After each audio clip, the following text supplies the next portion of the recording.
जब भी हम लोग घर की कंस्ट्रक्शन करते हैं एक दुविधा रहती है स्लैब के टाइम कि फ्लैट स्लैब दें या कन्वेंशनल जो हमारी चल रही है टी बीम वाली कि बीम प्रोवाइड करें फिर स्लैब दें, कौन सी अच्छी है वो आपको आइडिया होगा। लेकिन आज इस वीडियो में पता चलेगा फ्लैट स्लैब दो क्या फ़ायदे हैं, क्या नुकसान है, कहाँ देनी चाहिए और जब देनी है तो सरिये की क्या डिटेल देनी है और क्या क्या चीज़ें देनी पड़ती हैं फ्लैट स्लैब के साथ। नहीं तो अगर एक तो काफ़ी ख़राब टाइम चल रहा है टर्की में, काफ़ी बिल्डिंग कोलैप्स हुई, काफ़ी लोगों की जान गई, तो बहुत बुरा हुआ है टर्की में। लेकिन बिल्डिंग एक चीज़ जब आती है कि बिल्डिंग काफ़ी ज़्यादा कोलैप्स हुई है, क्यों कोलैप्स हुई है?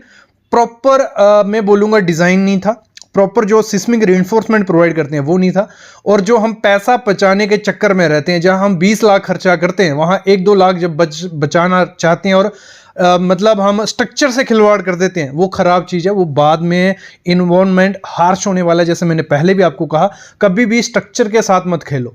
आप इंटीरियर पे कम खर्चा करो, आप एलिवेशन पे कम खर्चा करो, लेकिन स्ट्रक्चर पे अगर कुछ करते हो तो वो काफ़ी ख़राब चीज़ है।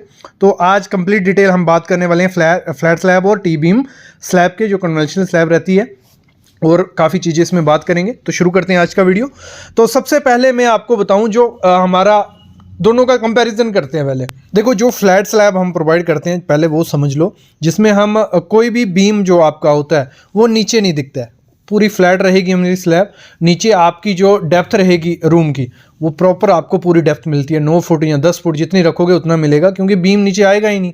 दूसरा, इसमें आप जो थिकनेस रखते हो स्लैब की वो आपको मेरे ख्याल में 7 इंच 8 इंच हो जाती है जब आप स्लैब प्रोवाइड करने जाते हो, क्योंकि इसमें हमने बीच में बीम प्रोवाइड किए होते हैं, जो स्लैब बीम हम जिन्हें बोलते हैं वो बीम इसके बीच रहते हैं, वो दिखाऊंगा मैं आगे आप सब चीज़ें।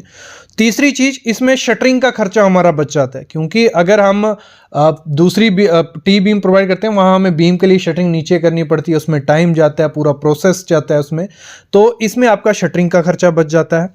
ये स्लैब आपको सस्ती पड़ती है, इसमें ना डेड लोड रहता है इतना, क्योंकि बीम का डेड लोड आ रहा ही नहीं है। लेकिन इसमें नुकसान एक ही है, इसमें नुकसान ये है, ये जो है अर्थ के को नहीं मेरे ख्याल में काउंटर कर पाएगी, अर्थ को प्रूफ हम इस चीज़ को नहीं बोल सकते।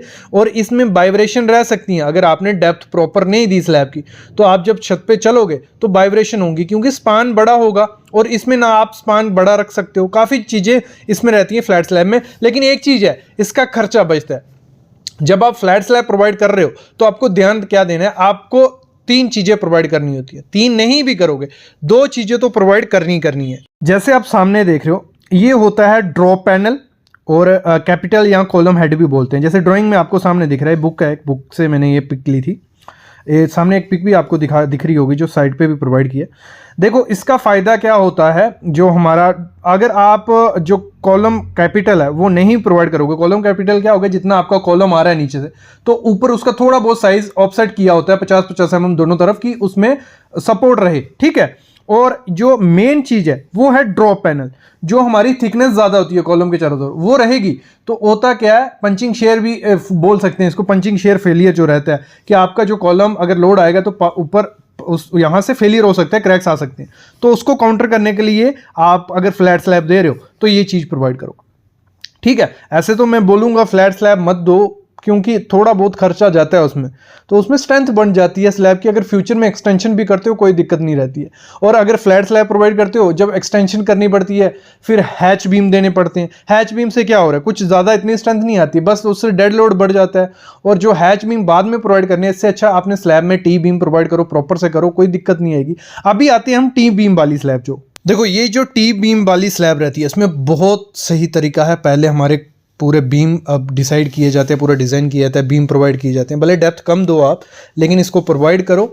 और इसमें आप पूरा ले सकते हो, आपको कितने बाई कितने का रूम रखना आप रख सकते हो। लेकिन उसमें हमें फ्लैट में थोड़ा सोचना पड़ता है कि अगर स्पान ज़्यादा हो गया तो हम जब चलेंगे छत वाइब्रेट करेगा, वो दिक्कत आती ही आती है। अगर ज़्यादा स्पान नहीं रख सकते आप, मतलब कमरा आप कर दो 17 बाई 17 का, तो वो नहीं बन पाएगा। लेकिन आप इसमें जब आप बीम दोगे तो आप 17 बाई 17 या 20 बाई 20 जितने का भी आपको रूम रखना है आप रख सकते हो। और ये एक सिस्मिक रीइंफोर्समेंट होती है, जिसको पता है अच्छी बात है, जिनको नहीं पता अगर आपको वीडियो चाहिए होगी सिस्मिक रीइंफोर्समेंट क्या हुई, समझ आ रहा है कि जो रीइंफोर्समेंट है हद केक से हमें बचाएगी। उस पर अगर वीडियो चाहिए कोई कमेंट करना, मैं ले आऊँगा। तो इसमें क्या हो गया ना, जब हम ये कन्वेंशनल देते हैं, टी बीम देते हैं, तो एक हमारी सिस्मिक रिइंफोर्समेंट इसे बोल सकते हैं। प्रॉपर अगर पूरा बीम आपने प्रोवाइड किया, उसकी डेप्थ प्रोवाइड की, उसका स्पान, तो वो काउंटर कर लेगा। और जैसे टर्की में हुआ, उधर तो काफ़ी चीज़ें हो सकती हैं, क्योंकि अर्थ केक भी काफ़ी बड़ा आया था, तो ये बोल नहीं सकते कि स्ट्रक्चर सही नहीं। लेकिन रिपोर्ट एक देखी थी मैंने जो, तो उसमें ये मेंशन था कि वहाँ कोड्स फॉलो नहीं किए थे, तो वो दिक्कत रही है, क्योंकि इतनी सारी एक साथ बिल्डिंग गिरना बहुत बड़ी बात है। और इसमें ये होता है कि अगर आप प्रॉपर फुटिंग प्रोवाइड करते हो, प्रॉपर प्लिंथ बीम प्रोवाइड करते हो, प्रॉपर कंक्रीट बैंड प्रोवाइड करते हो, प्रॉपर लिंटल प्रोवाइड करते हो, प्रॉपर स्लैब में बीम प्रोवाइड करते हो, तो जो आपका घर बनेगा, इसको एक अर्थ के प्रूफ बोल सकते हैं। क्योंकि हम मल्टी स्टोरी तो नहीं बना रहे अपने घर के लिए। हम ज़्यादा से ज़्यादा क्या करते हैं, अपने घर जो हमारी कंस्ट्रक्शन, नॉर्मल कंस्ट्रक्शन रहती है, 2 स्टोरी या 3 स्टोरी मैक्सिमम, डिप्लेक्स या 3 स्टोरी रहती है। तो उसमें अगर आपने ये सब चीज़ें फॉलोअप कर दी, प्लिंथ बीम, टे बीम और स्लैब में सब सरिया, पूरा प्रॉपर स्ट्रक्चर फॉलो किया, तो बच सकता है आपका घर। मतलब अर्थ केक में ज़्यादा से ज़्यादा क्रैक्स आएंगे अगर 7.9 का आ जाता है। तो एक तो पहले तो प्रॉपर प्लानिंग होती है, जो अर्थ के प्रूफ हम जिस बिल्डिंग को बोलेंगे उसकी प्रॉपर प्लानिंग होगी, प्रॉपर डिजाइनिंग होती है। लेकिन अगर हम ऐसे देखें, कन्वेंशनल तरीके से बनाएं, तो बिल्डिंग आपकी रुक सकती है, एकदम से कोलैप्स नहीं होगी। ये चीज़ें बहुत मैटर करती हैं, ये चीज़ ध्यान रखना। उसमें जो आपको स्टील प्रोवाइड करना है ना, वो मेरे ख्याल में प्रॉपर, अगर आपका जो मेन बार है, फ्लैट स्लैब की बात हो रही है, मेन बार देखा जाता है फ्लैट स्लैब में 12 mm का यूज़ किया जाता है, और डिस्ट्रीब्यूशन बार किया जाता है 10 mm का।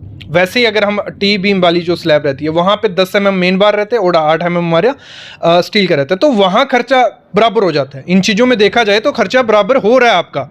तो अभी हम बात करते हैं रिइंफोर्समेंट की, कि अगर आपको फ्लैट स्लैब में रिइंफोर्समेंट देनी है, देखो जो बीम आप देने जा रहे हो, देखो हमें जो फॉलोअप तो फ्लैट स्लैब में किया जाता है, 1 वे 2 वे स्लैब का कोई उसमें रोल नहीं है। मैं देखता हूँ कि कम ही लोग प्रोवाइड करते हैं। तो आपको प्रॉपर अगर फ्लैट स्लैब देनी है, 1 वे जहां आती है, 2 वे जहां आती है, वहां प्रोवाइड करो। इस पे कल वीडियो थी कि आपकी रेशियो निकालनी पड़ती है long span by shorter span के हिसाब से। अगर लेस देन 2 आए तो आपको 2 वे वहां प्रोवाइड करनी है। ये तो आपको फॉलोअप लेना है। लेकिन जब आप जो बीम दोगे, प्रोवाइड करते हो, जो फ्लैट स्लैब में कंसील्ड बीम हम जिन्हें बोलते हैं, वो प्रोवाइड करते हो, जैसे आप सामने देख रहे हो, तो आपको फ्लैट स्लैब में जो बीम प्रोवाइड करने, कंसील्ड बीम, उसका जो आपका मेन जो सरिया रहता है वो 20 mm का रहेगा, और जो स्टीरअप उसमें चढ़ाओगे आप, तो वो आप उसमें 8 mm का डाल सकते हो, मतलब ऐसे। और जो टॉप में बार आपके रहेंगे, 3 आप टॉप में डालो, मतलब टॉप में आपका 20 का और बीच में 16 का, नीचे आप 16 mm के 3 बार डाल सकते हो या 2 बार। तो इस तरीके से अगर आप इसमें देखो, जो आपको कंसील्ड बीम प्रोवाइड करना पड़ेगा, उसमें डायरेक्ट सीधे नहीं, आपको इंक्लाइन भी डालने पड़ते हैं, आपको सीधे भी। आपको ये देखना है कि आपकी जो स्पेस है, मतलब मेरे ख्याल में कोई 14 से 15 फीट से ज़्यादा आपको गैप नहीं देना है कंसील्ड बीम में। तो आपको जितना हो सके उतना तरीके से प्रोवाइड करना है। मतलब अगर पॉसिबल हो तो आपको इस चीज़ को भी डिज़ाइन करवा लेना है। और जो हमारा जो टी बीम बल रहा रहता है, तो उधर तो हमारा पूरा डिसाइड होता है, जहाँ हमारा कॉलम है उस हिसाब से हम बीम प्रोवाइड करते हैं, वहाँ पूरा डिसाइडेबल होता है, और सरिया भी आपको उस हिसाब से वहाँ प्रोवाइड करना रहता है। इस एक डिसएडवांटेज होती है जो हमारी टी बीम वाला है, कि वहाँ पे हमें जो सीलिंग हाइट है वो हमें थोड़ी कम मिलती है, क्योंकि बीम हमारा टी बीम नीचे आता है, तो वहाँ पे आप फॉल सीलिंग करवा सकते हो, कोई दिक्कत नहीं है। बाकी थिकनेस हमारी स्लैब की कम होती है, कंक्रीट की खपत हमारी थोड़ी कम हो जाती है। वैसे हमारी फ्लैट स्लैब में कंक्रीट बहुत ज़्यादा जाता है, जहाँ हमें देखो कवर भी बचाना है, 25 mm नीचे कवर रख रहे हैं, 25 mm ऊपर कवर रख रहे हैं, फिर हम वहाँ बीम प्रोवाइड कर रहे हैं, और बीम का तो 5 से 6 इंच तो थिकनेस रहती है। तो जब ये करते जाएंगे तो 8-9 इंच कंक्रीट जाता है। वहाँ से स्लोप भी अगर प्रोवाइड करनी है आपको, तो जहाँ से स्टार्ट होगा वहाँ 8 से 9 इंच कंक्रीट जा रहा है, और वो कंक्रीट का खर्चा भी काउंट करना होता है।